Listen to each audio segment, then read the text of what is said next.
Katanya Gus Miftah melarang perempuan bekerja. Yakinlah itu video hanya potongan dan editan. Saya sampaikan apa? Gus, boleh nggak perempuan bekerja? Saya bilang khusus untuk istri saya haramkan, bukan untuk orang lain. Kenapa saya mengharamkan istri saya bekerja? Prinsipnya sederhana. Istri itu dinafkahi tiap hari saja masih berani sama suami, apalagi punya pendapatan sendiri.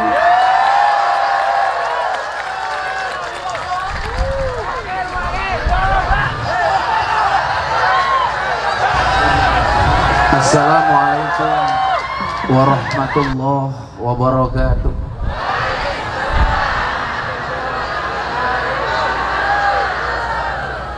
Alhamdulillahil qail a'udzu billahi samil alimi minasyaitonir rajim. Inna rahmatallah qaribum minal muhsinin. Wa qala aidan innallaha yuhibbul muhsinin. Allahumma shalli wa sallim wa barik ala hadan nabiyil karim sayyidina wa maulana Muhammadin wa ala alihi wa ashabil mujahidin at-tahirin. Rabbi shrah li sadri wa yassir li amri wahlul 'uqdatam min lisani yafqahu qawli, amma ba'du. Hadratal muhtaramin, para masyayikh, para kiai, para alim, segenap jajaran Tanfidiyah dan Syuriah, pengurus cabang istimewa Nahdlatul Ulama Taiwan, beserta para tokoh yang hadir yang saya muliakan, para pejabat yang berkenan hadir dari KDI yang saya hormati, segenap panitia penyelenggara peresmian Masjid An-Nur yang mudah-mudahan Allah ridho karenanya, dan Bapak Ibu, saudara-saudara sekalian, warga PMI yang berbahagia. Ada gajah makan semangka. Kembali berjumpa dengan Gus Miftah, presiden para pendosa.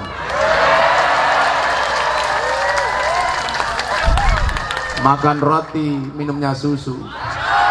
Hai anak PMI, I love you.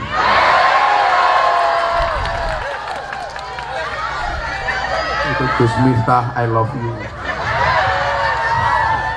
Bila dukun mampu membunuh tanpa menyentuh, yakinlah Gus Miftah mampu membuatmu rindu tanpa harus bertemu.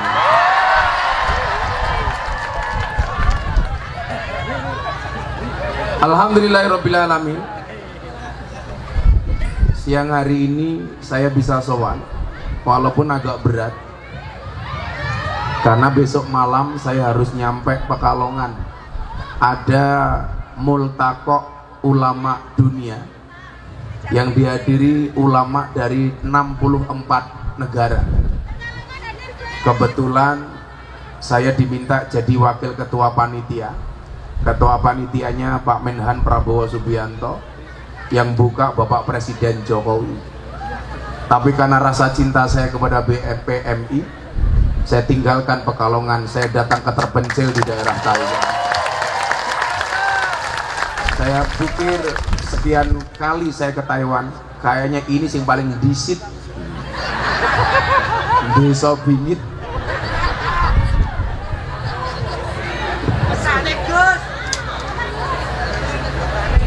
Bapak Ibu sekalian yang saya muliakan, beberapa hari yang lalu viral terkait ceramah saya tentang boleh tidaknya seorang perempuan itu bekerja. Foto saya, video saya dipotong, kemudian masuk di media sosial, di TikTok terutama, ramenya minta ampun. Saya dihujat, katanya Gus Miftah melarang perempuan bekerja. Yakinlah itu video hanya potongan dan editan. Saya sampaikan apa? Gus, boleh nggak perempuan bekerja? Saya bilang khusus untuk istri saya haramkan, bukan untuk orang lain. Kenapa saya mengharamkan istri saya bekerja? Prinsipnya sederhana. Istri itu dinafkahi tiap hari saja masih berani sama suami, apalagi punya pendapatan sendiri.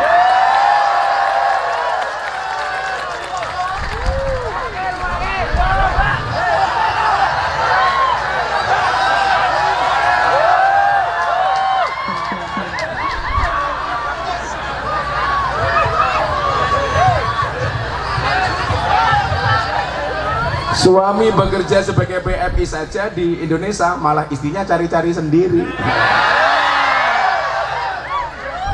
Cuman saya bilang, kalau kemudian keadaan memaksa seorang istri harus bekerja, maafi muskilah, tidak ada masalah. Apa yang saya jadikan dasar kenapa saya melarang istri saya bekerja? Nabi Muhammad SAW itu membagi tugas antara Sayyidina Ali dengan Siti Fatimah Az-Zahra. Bagaimana pembagian tugasnya? Qada Rasulullah SAW ala ibnatihi Fatimah bi khidmatil bait wa qada Ali bima kana kharijan minal bait. Siti Fatimah mengurus urusan dalam rumah, sementara Sayyidina Ali mengurus urusan di luar rumah. Tapi ini nggak ada larangan para perempuan bekerja. Maka saya katakan, namanya hukum itu bisa diperlakukan suami kepada istri. Kenapa? Karena laki-laki itu imam. Maka dulu begitu saya menikah dengan istri saya bilang, cukuplah kamu menjadi tulang rusukku, biarkan aku menjadi tulang punggungmu. Kenapa mas? Karena laki-laki itu tulang punggung, bukan tulang tulung.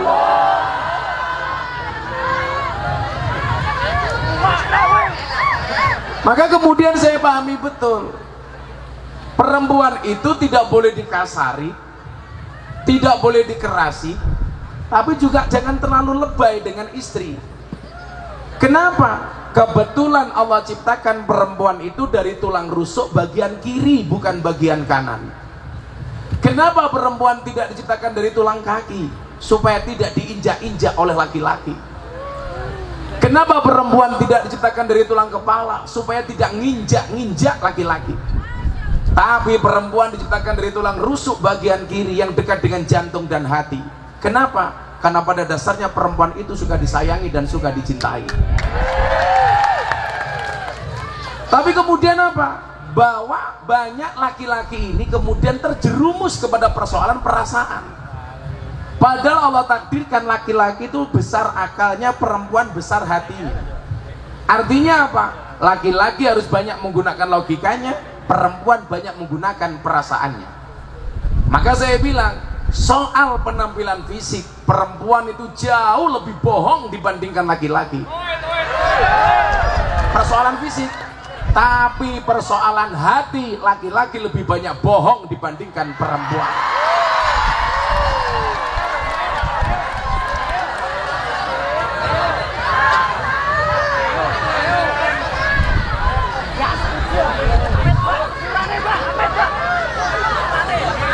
Kalau persoalan fisik, perempuan jauh lebih banyak bohong dibandingkan laki-laki.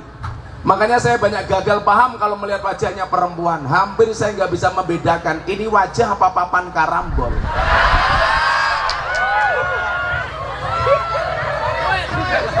Makanya kalau dilihat dari sini banyak mbak-mbak kipas-kipas. Itu bukan karena takut panas, tapi karena takut bedaknya luntur. Itu Mbak Fataya dari depan tadi nutup mulut. Saya pikir malu, ternyata pamer gelang.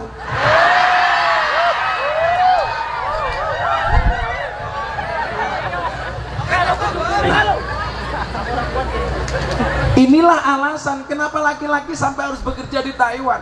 Karena mereka sadar diri bahwa mereka adalah tulang punggung bagi istri. Bagaimana keadaannya ketika seorang perempuan bekerja? Ada solusi. Dalam surat An-Nahl ayat 97 Allah jelaskan, man amila shalihan min dzakarin aw unsa. Barang siapa bekerja dengan baik, beramal soleh, baik laki-laki maupun perempuan. Itu artinya apa? Perempuan boleh bekerja selama dia sadar diri, sadar posisi. Laki-laki beda mbak, sadar diri, sadar posisi, sadar rai.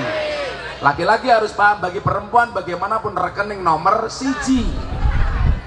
Makanya cowok good rekening tetap lebih menarik dibandingkan cowok yang good looking. Hurra masalah. Makanya mas-mas, tutuplah wajah burukmu dengan bagusnya rekeningmu. Sing cilaka wis merongos, ora duwe duit, dah cilaka.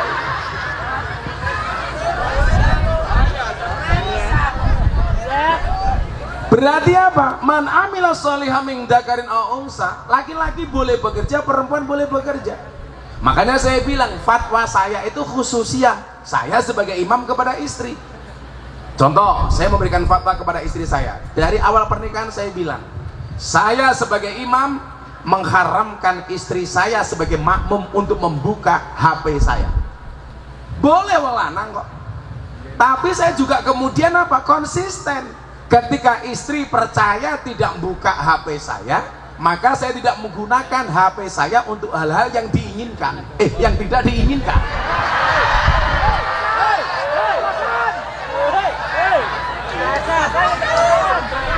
Sengaja goblok. Jadi nggak ada istilahnya istri saya berani buka HP saya, itu nggak berani, karena dari awal komitmennya apa? Saya juga tidak pernah buka HP saya, sehingga sama-sama percaya. Kan kita kadang-kadang enggak di kamar berdua suami istri, sing lanang chatting sopo, sing wedok chatting sopo, sing wedok buka opo, sing lanang buka opo, sing wedok buka pengajian, sing lanang buka konten jilbaban ngemut es krim.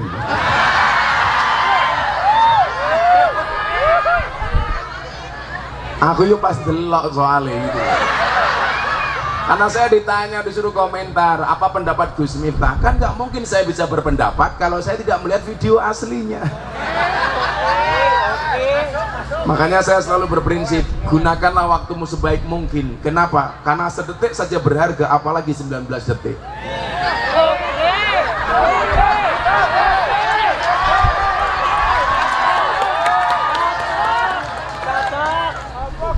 Saya nggak punya versi 1 menitnya, belum dapat.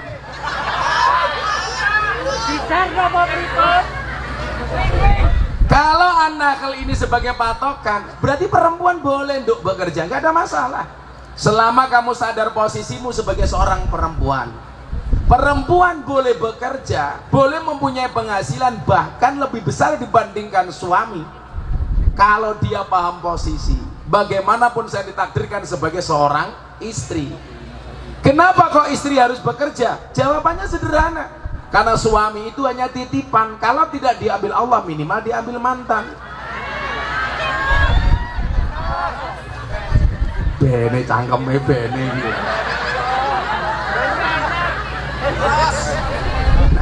Maka mbak-mbak bekerja saja. Tapi memang banyak kejadian di Jakarta, keluarganya itu hancur gara-gara istrinya merasa lebih banyak penghasilan dibandingkan suami.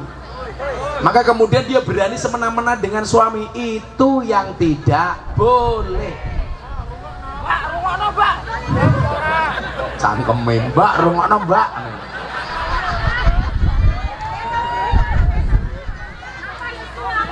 Nah, karena memang apa? Derajat laki-laki itu bekerja, mas. Wa quli amalu fasayarallahu amalakum wa rasuluhu wal mu'minun. Wong lanang kerja, maka Allah akan melihat pekerjaanmu, maka Allah akan memperhatikanmu. Wis wong lanang ora gelem kerja, ingah-ingi, kluntang-kluntung, pahpoh, turu-turu, ngacengan bisa lah.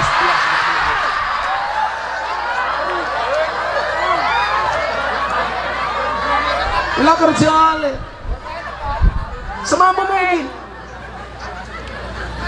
Maka kita diingatkan oleh Nabi Daud. Nabi Daud itu nabi yang kaya, mas.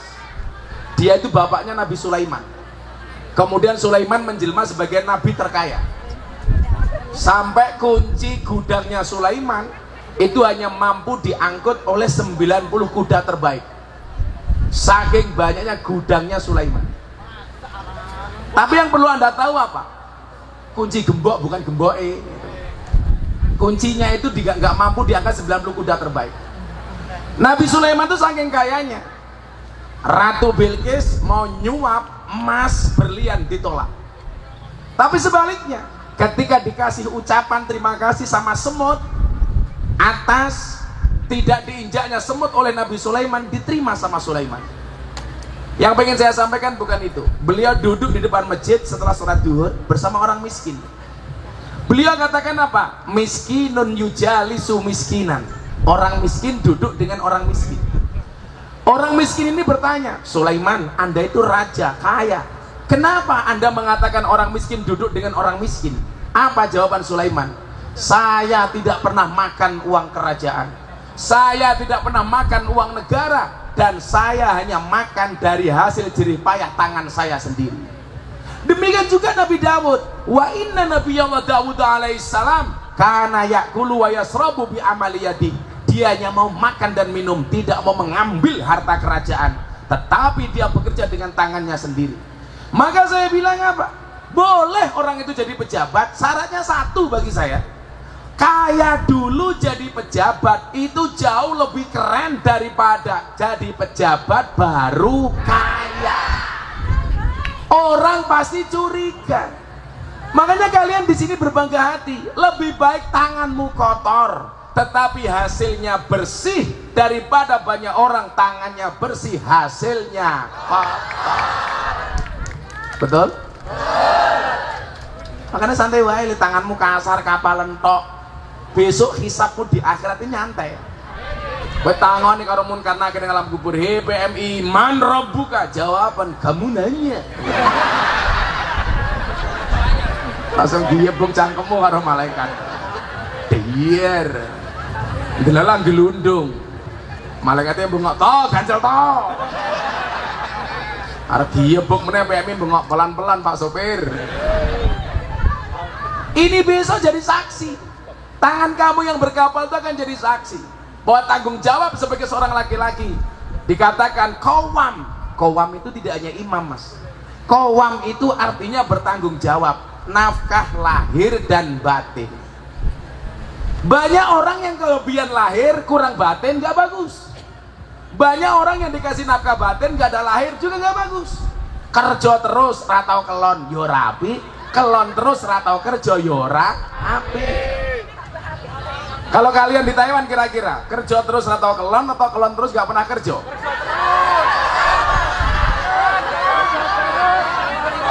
Kerja terus ora tahu. Istri kamu di Indonesia, istri kamu di Jawa, malam Jumat bikin status WA, malam sunah Rasul. Dek karo sapa, Cuk? Malam sunah Rasul kok nganggo sabun nih kok ngendi?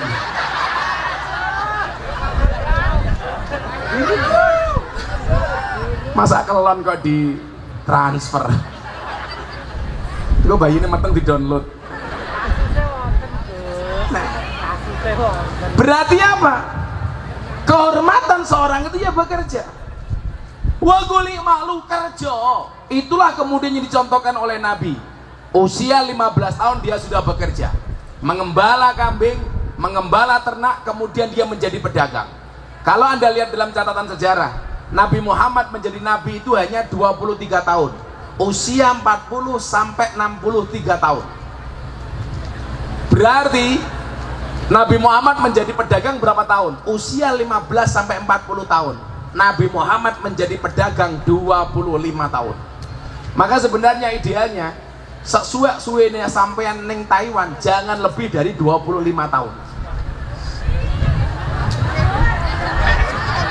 Ada yang lebih? Ada yang lebih? Banyak. Sampai Pak Zendri berapa tahun di sini, Pak? 13 tahun.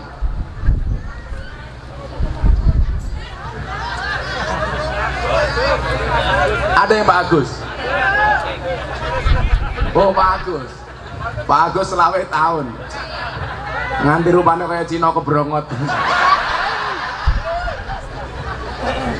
Nabi Muhammad 25 tahun jadi pedagang, jadi pekerja. Artinya apa? Ya, Allah itu mampu kok menjadikan kita kaya tanpa bekerja, itu biasa-biasa saja kok, Mas. Aman, bisa banget. Cuman persoalannya apa? Allah itu sangat menghargai proses. Maka sebenarnya kewajiban kita itu tidak untuk sukses. Kewajiban kita itu untuk berproses. Berproseslah sebaik mungkin, sukses itu urusan Allah. Maka fokuslah kepada proses, jangan berorientasi kepada hasil. Contoh, saya dulu gemuk banget bisa menjadi six pack. Orang bilang, Gus Miftah niat diet, sama sekali. Sampai hari ini saya nggak pernah diet. Cuman saya mengatur pola makan. Kan banyak itu diet, ada diet mayo. Akhirnya terjadi apa? Mayoritas gagal. Ada lagi diet keto. Ketok sego yo mangan sego. Ketok iwak yo mangan iwak, ketok rondo yo mangan. Nggak bahaya tak?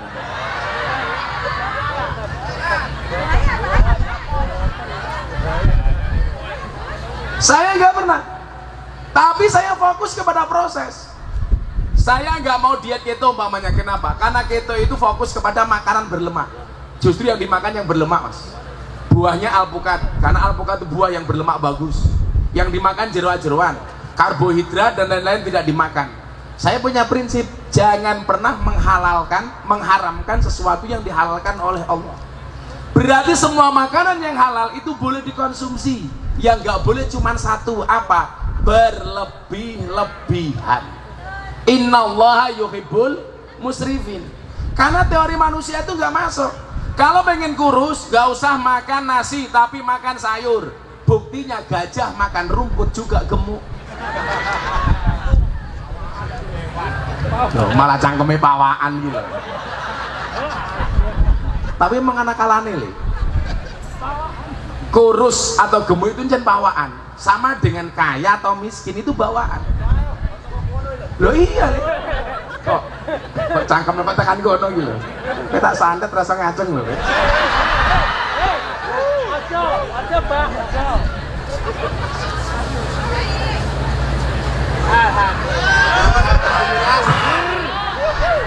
Di dunia ini hanya dua hal yang bisa membuat saya satu kopi, dua istri.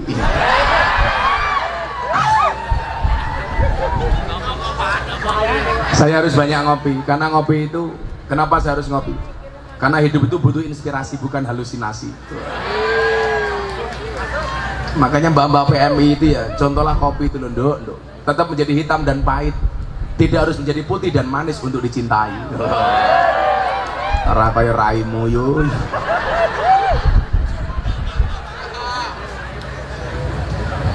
Hitung-hitungannya gini nih, gemuk atau kurus itu pawaan. Faktanya apa? Orang makannya banyak tetap kurus, tapi kadang-kala orang makannya dikit tapi gemuk. Kalau orang makannya banyak tetap kurus, itu dua kemungkinan, anugerah atau azab.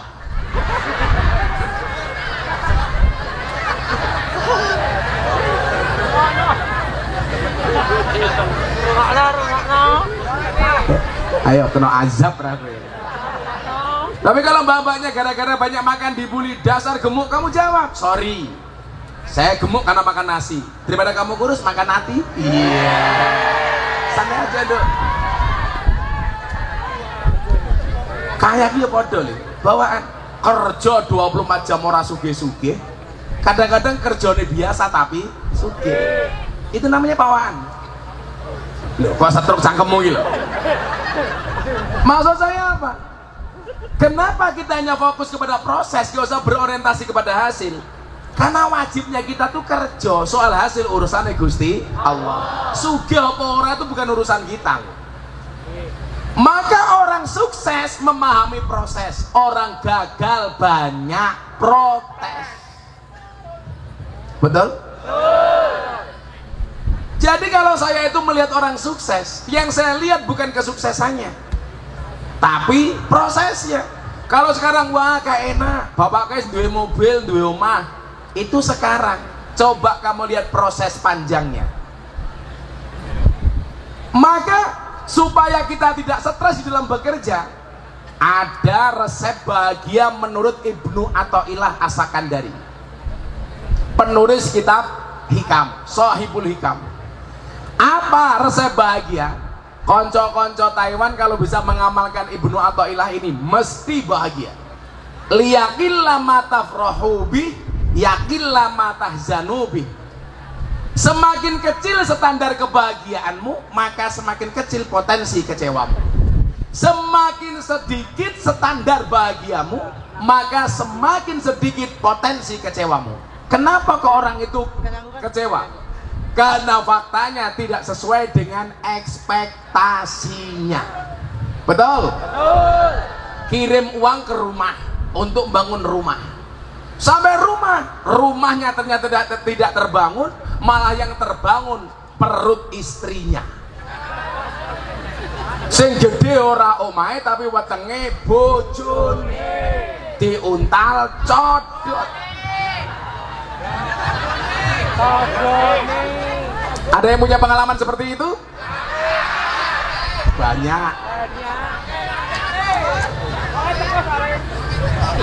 Wong ya teko. Ya melu guyu itu. Biasanya pecine putih biasanya.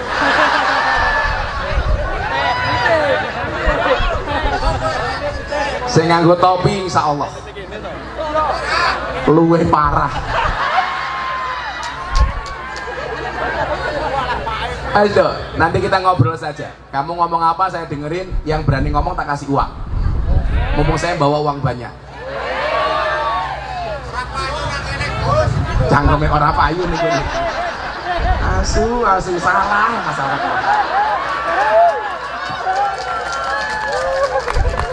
Ya disimpen goblok.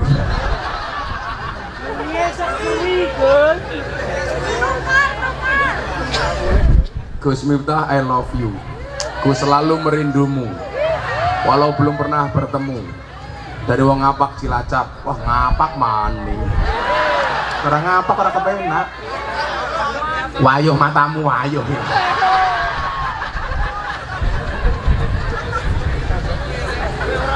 Ngapak. Orang ngapak sama orang Jawa kan bedanya cuma tipis. Orang Jawa orang ngapak sego botol loro kalau wani cangkeme kontal ini.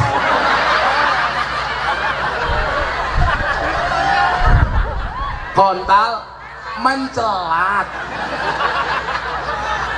Apa sih? Orang apa orang kepenak ya?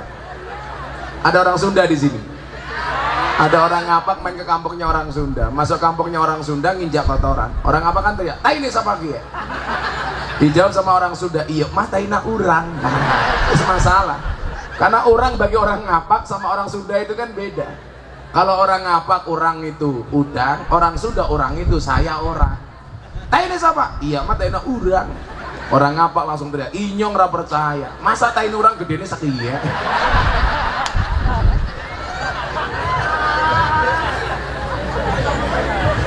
Nah, di dalam bekerja ini pasti kita punya masalah. Maka supaya kamu tidak salah, orang bekerja itu harus diniati satu hal. Saya nanti akan sampaikan, hadis itu kan jumlahnya jutaan. Yang namanya hadis itu apa? Qauluhu wa af'aluhu wa takriruhu. Perkataan, perbuatan, ketetapan Nabi. Itu menjadi sunnah. Makanya kenapa Nabi itu istrinya banyak, karena untuk merekam semua aktivitas kanjeng Nabi. Karena kalau istrinya cuma satu, nggak akan mampu mas, harddisknya nggak akan muat, flash disknya nggak akan muat.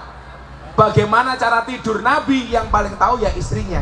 Mohon maaf, bagaimana cara jimaknya Nabi menjadi sunnah kita contoh, itu yang tahu juga istrinya. Makanya kenapa Nabi Muhammad itu istrinya banyak. Mbah Maimun mengatakan apa? Kalau ada kiai orang mengatakan nikah lagi itu sunnah, bisa goblok-goblok ke uang. Kenapa? Karena Nabi itu menikah lagi atas perintah Allah. Lah Zainuddin sing merintah sopo? Ngombe meneh.